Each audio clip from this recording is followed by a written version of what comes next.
Today we will be looking at 4 horrifying cave diving stories where everything went terribly wrong. In the first story, a team of expert divers enters a hidden cave deep in the Swiss Alps. What starts as a calm exploration quickly turns into pure terror as they hear a voice in the dark telling them to leave and see something that should not exist.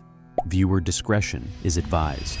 On October 5th, 2021, deep within the Appalachian Mountains, a team of experienced cave divers set out to explore the hidden depths of a cave system known as the Forgotten Abyss, a name whispered with caution and fear.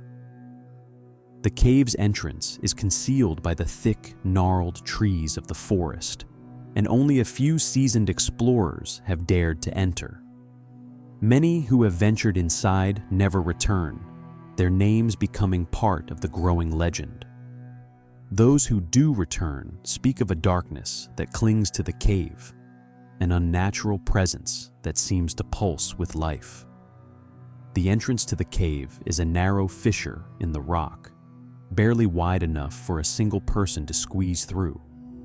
The sound of distant water rushes from deep within, but beyond that, all is quiet. The cave system's unknown depth and dark past call to those who seek to unravel its mysteries. But for those who listen too closely, they often find that some things are best left undiscovered. The team, Benjamin Foster, an experienced cave diver and exploration photographer, had heard of the cave's haunted reputation. But as someone who had explored the most dangerous underwater caves in the world, he dismissed the warnings as nothing more than local superstition. His team was prepared. Himself, his dive partner, Clara Williams, a cave rescue specialist, and Adrian Markov, a geologist who had been studying the region's underground water systems. Their mission was simple: to chart an unexplored section of the cave and document its hidden beauty. Benjamin had spent years diving into the most treacherous and obscure underwater caves in the world. He was methodical, meticulous, and calm under pressure, and he was confident in his ability to navigate whatever the cave threw at them. Clara, a former cave rescuer, was a sharp, level-headed diver with a deep respect for the cave's dangers, and Adrian, though young and inexperienced in cave diving, had a keen mind for geology and had insisted on joining the team after learning about the rare formations inside the cave. The team assembled their gear and made their way to the entrance, located near an abandoned mining settlement deep in the Appalachian woods. The air was thick with moisture, and the distant sound of rushing water hinted at what lay ahead. The locals had warned them to stay away from the cave, but Benjamin and his team were determined. The Forgotten Abyss was their next conquest, a place to test their skills, to map the unexplored and document what lay in the depths. Entering the abyss. The entrance to the cave was nothing more than a narrow fissure in the rock, barely wide enough for a single person to squeeze through. The team carefully slid through, their headlamps illuminating the way as the air grew colder and the scent of damp stone filled their lungs. As they crawled deeper, the passage widened into a small chamber. The walls were slick with moisture, and the air felt heavy, thick, almost oppressive. Clara and Adrian made the initial descent behind Benjamin, their breathing muffled by their rebreathers. Clara checked her dive equipment, ensuring everything was in order, while Adrian glanced at the surroundings, taking mental notes of the cave's layout for future mapping. They hadn't even reached the depths of the cave, but already an unease settled over them. "Let's move quickly," Benjamin whispered, feeling a strange unease settle over him. "The deeper we go, the more disorienting it gets." The team swam through narrow passages, their lights illuminating the glistening limestone walls. The water was cold, but not unbearable. Their wetsuits kept them insulated. They navigated through the tight passages, climbing over boulders and squeezing through small openings, all the while marking their path with a guideline for easy navigation on the return. Strange signs. After several hours, the team arrived at an area where the water was deeper and the caverns opened up into large chambers. The eerie quiet of the cave was becoming more oppressive. The deeper they went, the more claustrophobic it became. The tunnels twisted and narrowed, making the way forward feel like an endless crawl through rock. They reached a large chamber, the size of a football field, with towering stalagmites and stalactites that stretched far into the darkness. The water was deep here, and the silence was absolute. No sound echoed, no movement disturbed the stillness. The only sound was the faint hum of their breathing as they floated in the middle of the cavern. "Let's take a break," Benjamin suggested, signaling for them to stop. "We're deep enough to start mapping this part." The team paused, removing their masks and adjusting their gear. They tried to focus, but the eerie silence and the strange, almost unnatural stillness of the water began to affect them. Clara looked around, her eyes narrowed, as if something wasn't quite right. "I don't like this," Clara muttered through the comms, her voice shaky. "The water feels off." Benjamin glanced at her, frowning. "It's probably just the depth playing tricks on us." But even as he said it, a strange feeling gripped him, a sensation of being watched. Something about the air felt thick, heavy, as though the very water itself was pressing down on them. It was as if the cave was alive, the descent into madness. The team decided to continue, moving deeper into the cave. But the further they swam, the more unsettling it became. The water turned from clear to murky, as though something had disturbed the silt deep within the cavern. The currents became unpredictable, pulling them in strange directions. "Did you feel that?" Adrian asked, his voice quivering through the comms. "The current's different." Benjamin frowned. "Yeah, I felt it. Stay close. Let's keep going." But something didn't feel right. The air was thick, the water darker, and the space around them felt like it was closing in. The shadows of the cave stretched unnaturally, and the silence grew heavy. Then, the worst possible thing happened. The guideline, the one that had been their safety net, snapped. The line disappeared, as if it had been pulled into the depths, leaving them in complete darkness. No way to retrace their steps. "Damn it!" Benjamin cursed, signaling for them to stop. The flashlight flickered, casting eerie shadows on the walls. Their comms went dead, as if the cave was blocking them off. "That's it," Clara said, her voice full of tension. "We need to turn back." But turning back was no longer an option. The cave's passages had shifted. It was as if the walls themselves were changing, becoming more jagged and narrow. And worst of all, they could hear whispers, low and haunting, just below the level of hearing. It was as though the cave itself was speaking, calling them deeper. "Stay close," Benjamin urged. "Keep moving forward. We'll figure this out." But Clara hesitated. I think we should leave now. I have a really bad feeling." Clara's disappearance. Before Benjamin could respond, Clara vanished. One moment, she was there, swimming alongside them, and the next, she was gone. There was no splash, no sound, nothing. "Clara!" Benjamin shouted, his heart racing as panic set in. He spun around, trying to find any sign of her, but the water was now so thick with silt they could barely see their hands in front of their faces. "Where the hell is she?" Adrian asked, his voice frantic. They swam in circles, searching every inch of the dark water. Time seemed to stretch and warp as the disorienting panic set in.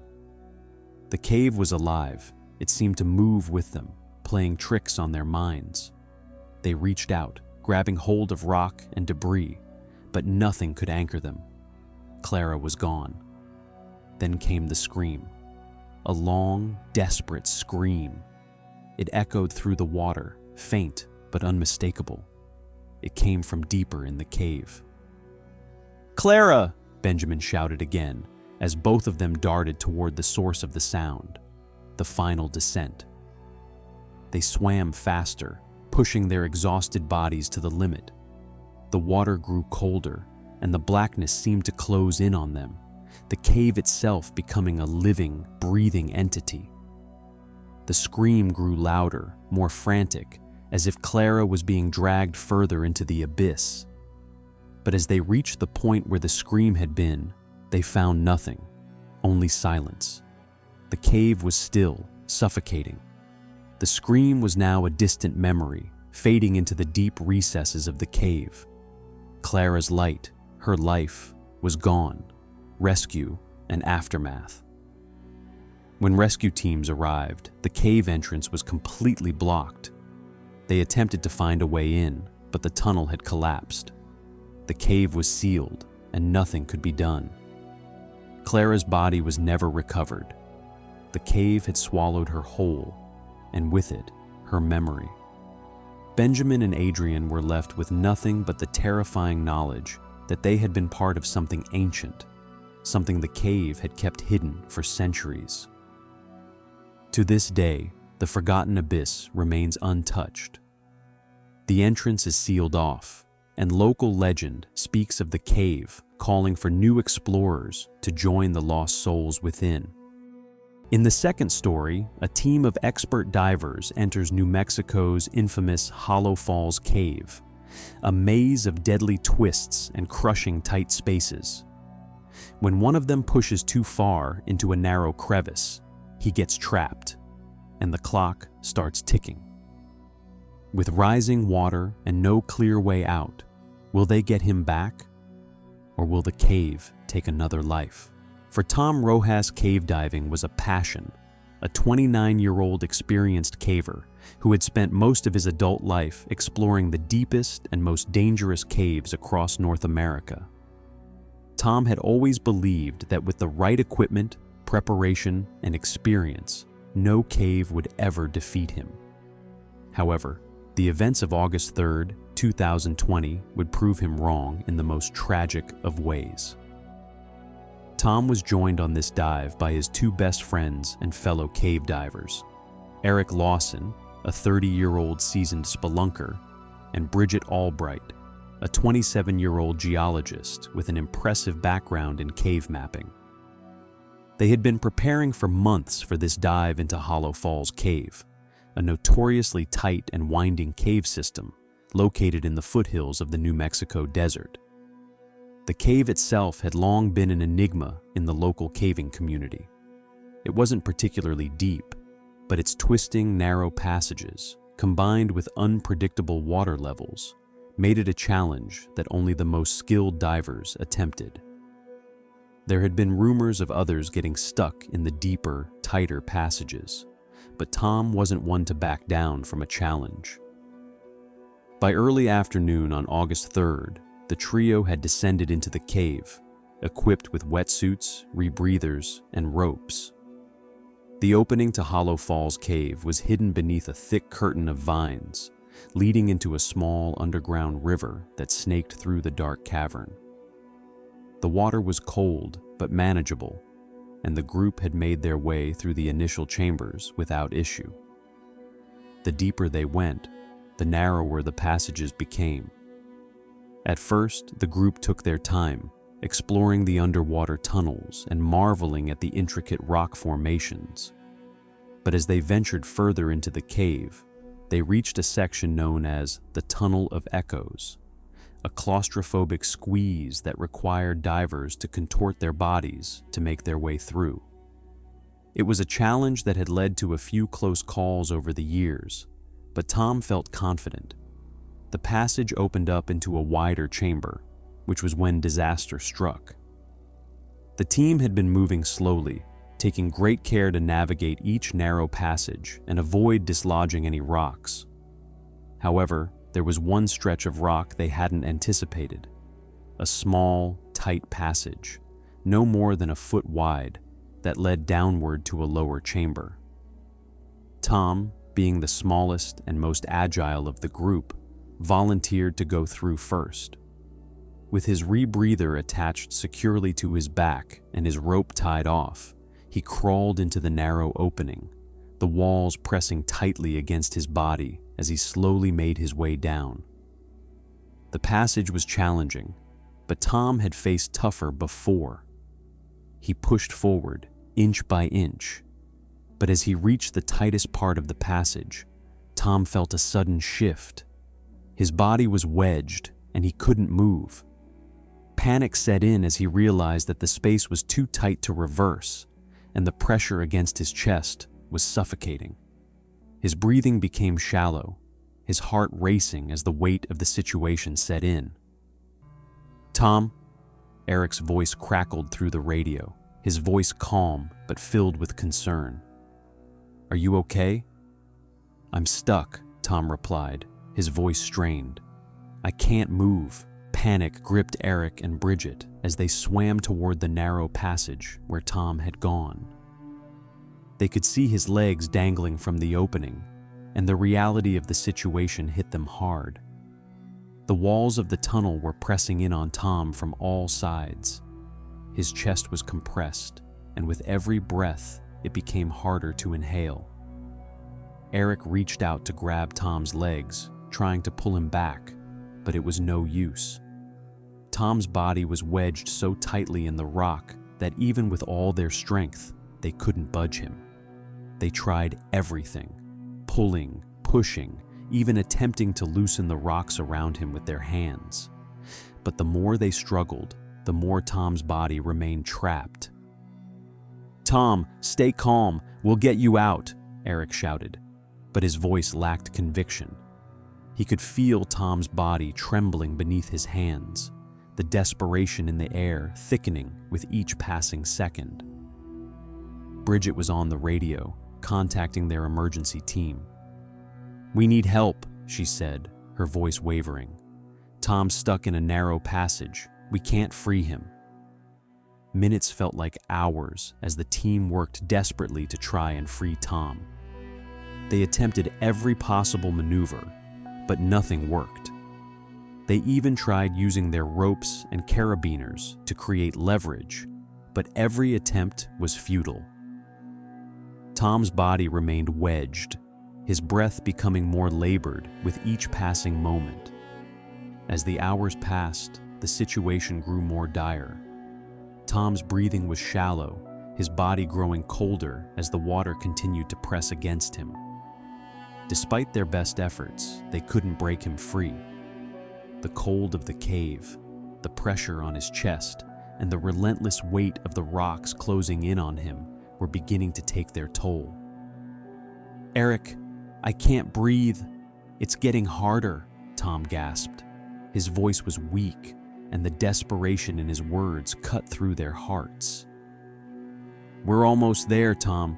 Just hold on," Eric said, his voice breaking. But deep down, he knew the situation was slipping out of their control. The rescue team arrived hours later, but by the time they reached the cave, the passage had become even more treacherous. The time spent trying to free Tom had caused the water levels to rise, and the air had become colder, more suffocating. As the rescue team worked frantically to free Tom, they could see that his body had started to shut down. The effects of hypothermia had taken hold, and he was slipping in and out of consciousness. His chest barely rose with each breath, and his eyes had started to glaze over. "We've got to get him out now!" one of the rescuers shouted, his voice filled with panic. Despite their best efforts, it was too late. Tom's body, trapped in the crevice, was beyond saving. The final blow came when the rescuers managed to pull his body free, only to find that the pressure and lack of oxygen had caused him to pass out. His heart had stopped beating by the time they finally got him to the surface. Tom's tragic end in the cold waters of the Hollow Falls Cave was a devastating reminder of how even the most experienced cave divers can become victims of the very dangers they seek to conquer. The tight squeeze, the cold, the pressure, all contributed to his demise. Eric and Bridget were left heartbroken. Despite their best efforts to save their friend, nothing could stop the inevitable. In the aftermath, the cave was sealed off to prevent any further tragedies. The loss of Tom was a somber moment in the caving community, and it served as a tragic lesson about the unforgiving nature of caves.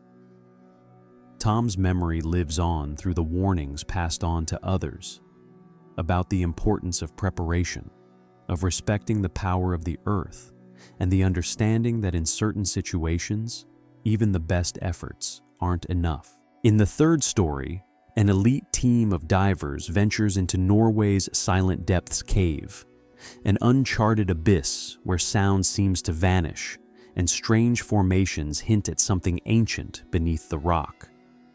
When one of them becomes trapped in a narrow passage, panic sets in and time runs out fast. But as silence tightens around them, they begin to wonder, is it just the cave or something else keeping them from escaping? The Abyss of Silence, February 25th, 2021, Silent Depths Cave, Norway. There was a certain thrill that came with exploring caves that no one had ever entered before. Thomas Anderson, a 34-year-old cave diver, had spent years on the front lines of exploration, venturing into some of the most perilous underwater caves on the planet. His reputation as a calm, calculated diver had earned him respect among his peers, and there wasn't a single cave system in Europe that he hadn't explored or mapped. But when he heard about Silent Depths Cave, located deep in the rugged Norwegian mountains, something about it called to him. It was a cave shrouded in mystery, a place where few had dared to venture, even fewer to return from. There were whispers in the local community about strange occurrences, the eerie silence that filled the cave, and the chilling history of explorers who had gone in, only to be swallowed by the depths. Despite the warnings, Thomas wasn't one to back down. In late February 2021, he gathered a team of 3 experienced divers, his best friend, Luke Dawson, a seasoned caver and survival expert, Hannah Meyer, a young but gifted diver with a passion for mapping unknown cave systems, and Marcus Viken, a geologist whose expertise in underground rock formations had been invaluable in the past. The team was excited but cautious. They had all heard the rumors of strange echoes that reverberated through the tunnels, of divers who had vanished without a trace. But they were prepared. They had all the necessary gear, and the plan was simple: explore the untouched parts of Silent Depths Cave, map the system, and return to the surface safely. The morning was overcast when they arrived at the cave entrance, and the air was heavy with the promise of snow. The entrance to Silent Depths was hidden beneath a dense thicket of trees, nestled in a secluded valley. The ground around them was frozen, and the silence of the area was oppressive, as if the world was holding its breath. They rigged their gear and entered the cave through a narrow fissure in the rock, which quickly widened into a dark, submerged tunnel. The cold water bit into their skin as they swam deeper, and the farther they went, the thicker the air became, damp and oppressive. They made their way through winding corridors, passing through narrow openings and under massive stone arches, each turn taking them further into the heart of the cave. The water was a murky green, almost black in places, and their lights barely penetrated the darkness. The silence was unnerving, with only the sound of their breathing and the occasional drip of water echoing through the tunnels. But the deeper they swam, the more uneasy Thomas became. The silence wasn't just an absence of sound. It felt like a presence, an oppressive weight that pressed down on them with every breath. As they ventured further into the cave, they came across a section that opened up into a vast underwater chamber. The walls were slick with moisture, and strange, twisted formations of rock rose from the floor like the fingers of some ancient creature. This was the heart of Silent Depths, the place no one had ventured before. "We've reached the main chamber," Marcus said, shining his light across the cavernous space. His voice echoed eerily, swallowed by the unnatural silence that filled the room. Thomas felt a chill run down his spine. There was something about this place, something wrong. The cave felt alive, as though it were watching them, waiting for them to make a mistake. He tried to shake off the feeling, focusing instead on the task at hand. But it was hard to ignore the weight of the silence pressing in on him. They spent several hours exploring the chamber, mapping the tunnels and taking measurements. Everything seemed to be going well, and yet the feeling of being watched never left them. As the hours passed, the oppressive silence grew thicker, and their movements grew slower, more deliberate, as if the cave was draining their energy. By the time the team reached a narrow passageway, the mood had shifted. There was an unspoken tension between them, an unease that had crept into their minds. The tunnel they were about to enter was extremely tight, and the air was thick with moisture. They were all aware of the risks, but they had come this far. Hannah went first, squeezing through the passage with ease, followed by Marcus. Thomas and Luke were the last to enter. The narrow tunnel twisted and turned, the walls pressing against them as they crawled deeper into the unknown. They were forced to move slowly, trying not to disturb the delicate rock formations that lined the walls. But then, as Thomas squeezed through a particularly tight turn, he felt something shift. His body became stuck. It wasn't just a slight discomfort, he was wedged, immobile. Panic surged through him as he tried to pull himself free, but the more he struggled, the more he became trapped. "Luke! Marcus! Help!" Thomas shouted, his voice muffled by the walls of rock. Luke, who had been following closely behind, immediately tried to pull Thomas free, but the more he tugged, the more stuck Thomas seemed to become. The walls of the cave were pressing in on him from all sides, and his chest began to tighten. His breath became shallow, and the cold seeped through his wetsuit, sapping his strength. "Thomas, calm down!" Luke shouted, trying to keep his friend from panicking. But Thomas could feel the water pressing against him, suffocating him, and the silence was deafening. "Get me out, Luke, please!" Thomas's voice was desperate, but the more he struggled, the tighter the passage seemed to become. Hannah and Marcus arrived at the scene, their faces etched with concern as they assessed the situation. But despite their combined efforts, they couldn't free him. Thomas was wedged too tightly, and the water was growing colder by the minute. His body was becoming numb, and his fingers were stiffening as the cold began to take hold. For what seemed like hours, the team worked tirelessly to try and free Thomas. They tried every technique they knew, pulling, shifting rocks, even attempting to loosen the walls of the tunnel with their tools. But it was no use. The passage was too tight, and Thomas was trapped. His breath grew more shallow with every passing minute. The panic was setting in, but the real terror came when Thomas's limbs stopped responding. His body was going into shock, and despite his friend's best efforts, he was slipping into unconsciousness. The team had no choice but to call for emergency help. They sent a distress signal to the surface, but the situation was dire. The rescue team would take hours to arrive, and by that time, it was too late. Thomas had succumbed to the cold and the pressure. By the time the rescue team arrived, the damage was done. Despite their best efforts to extricate him, the tunnel was too narrow and the passage was too tight. Thomas was lost, his body still wedged in the small, narrow crevice where he had become trapped. It was a tragedy that would haunt the surviving team members for years. Despite their experience, despite their best efforts, they had failed to save their friend. The cave had claimed another life. In the aftermath, the Hollow Falls cave was sealed off, and new regulations were put in place to prevent future tragedies. Thomas's memory lived on in the warnings given to new cavers: to respect the cave, to never underestimate its power, and to always be prepared for the unexpected.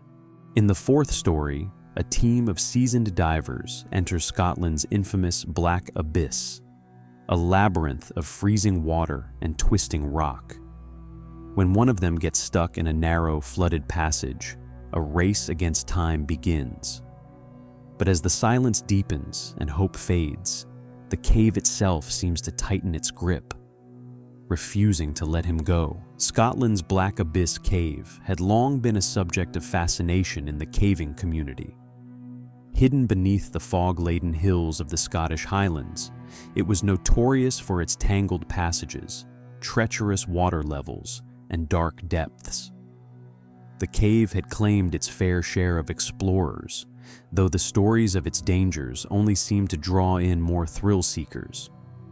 One of those thrill-seekers was David Harper, a 31-year-old cave diver with a passion for the unknown. David had explored caves all over Europe, his reputation for precision and bravery preceding him wherever he went. But he had never encountered anything like the Black Abyss. The cave's entrance was deceptively unassuming, a small, almost invisible fissure hidden beneath a moss-covered boulder. But once inside, the world became a maze of tight corridors and flooded chambers, with twisting tunnels that seemed to go on forever. David had prepared extensively for this dive, having spent weeks researching the cave's history and talking to cavers who had ventured into it before. He was joined by two experienced divers, Emily Duncan and Jack Ross, both of whom had extensive cave diving experience. Together, they had planned to explore deeper into the cave, mapping out uncharted sections that had eluded divers for years. The day they entered the cave, the weather was damp, and the air was thick with mist. The entrance to the Black Abyss was as foreboding as the cave's name suggested. They rigged their diving gear and squeezed through the narrow passage, immediately entering a submerged section of the cave. The water was cold and murky, and the current was stronger than expected. At first, the journey was straightforward. The trio navigated through narrow tunnels, their lights flickering in the darkness. The occasional drip of water echoed off the walls, creating a haunting soundtrack for their exploration. But as they ventured deeper, the atmosphere grew heavier. The walls began to close in around them, and the cold was almost unbearable. Every breath felt like it could be their last. Emily, the youngest of the group, shivered despite her wetsuit. "This is starting to feel wrong," she said, her voice shaky. David, always the optimist, reassured her. "We're fine. This is just part of the adventure." But deep down, even David could feel the weight of the cave pressing on them. There was something about the Black Abyss that felt different, a presence that made the hairs on the back of his neck stand up. He dismissed the feeling as just nerves. After all, they had trained for this. They had prepared for the worst. But sometimes, no amount of preparation is enough. Several hours into the dive, they reached a section of the cave known as the Squeeze. a narrow passage that had stymied even the most experienced divers. The walls were barely wide enough for a diver to slip through, and the water level here was dangerously high. The three of them stopped to assess the situation. The passage ahead was tight, the only way forward being through a submerged hole in the rock. David went first. He knew that if anyone was going to get through, it would have to be him. With careful precision, he slid his body into the tight crevice. His rebreather scraped against the walls as he maneuvered through the opening. The water around him was thick, and each movement was met with resistance. He felt his body slipping further into the narrow passage, but the deeper he went, the more the walls pressed against him. "David," Emily's voice crackled through the radio. "How's it looking?" David paused, trying to push through the final stretch. "It's tight, but I think I can make it," he replied. But even as the words left his mouth, he felt something shift, a sudden pressure against his chest, a feeling of being trapped. It was then that he realized he had made a fatal mistake. The passage was narrowing, and he couldn't move forward. Panic began to creep into his mind as he tried to pull himself free. His body was wedged too tightly. No matter how hard he pushed, his limbs couldn't move. The weight of the water around him made it worse. He was stuck. Emily and Jack quickly swam through the tight passage to assist him, their lights illuminating the water around them. They tried to reach David's arms, but the space was too narrow for all three of them to fit. Emily's hands trembled as she grabbed hold of David's legs, pulling, but nothing happened. David was trapped, his body wedged tightly in the passage. His breath was ragged, his chest tightening as panic set in. "David, hold on," Jack called out, his voice strained. "We're going to get you out." But as the minutes passed, the situation grew worse. The water level continued to rise, and the air supply was quickly running out. David's movements became sluggish, his limbs heavy. Hypothermia was setting in, and his body began to stiffen from the cold. Despite all their efforts, they couldn't free him. They tried everything, using ropes, trying to loosen the rocks around him, even attempting to shift the walls of the passage. But David's body remained stuck. Time was running out. The darkness of the cave seemed to swallow them whole, and the oppressive silence was suffocating. They had no choice but to call for help. Rescue teams were dispatched, but they were hours away. As the water rose, David's strength began to fade. The weight of his body pressing against the walls made every breath a struggle, each inhale harder than the last. David's final moments were filled with desperation. He tried to move, but his body was too stiff, too trapped. Emily and Jack, helpless, could only watch as their friend fought to breathe. He was fading, slipping away. By the time the rescue team arrived, it was too late. They could only retrieve David's body, still wedged in the tight passage where he had become trapped. The team had no choice but to declare the mission a failure. The loss of David Harper was a tragedy that rocked the caving community. Despite his experience, the unforgiving nature of the Black Abyss cave had claimed him. The investigation into the incident revealed the factors that contributed to his tragic death: the tightness of the passage, the rising water levels, and the quick onset of hypothermia. But in the end, it was the cave itself, its silent, suffocating embrace, that had taken David's life. The Black Abyss remained a dangerous and unexplored part of the cave system. New divers were warned of the risks, but the lure of the unknown continued to draw people in. For Emily and Jack, the loss of their friend haunted them forever. They returned to the cave months later to honor David's memory, but they never ventured past the entrance again. The black abyss had claimed its victim, and its silence remained unbroken. This story focuses on the tragic end of a cave diver stuck in a tight passage, with his attempts to escape proving futile. Despite the efforts of his friends and the arrival of rescuers, it becomes a somber tale of what happens when a single mistake or an unforeseen obstacle can lead to a devastating outcome.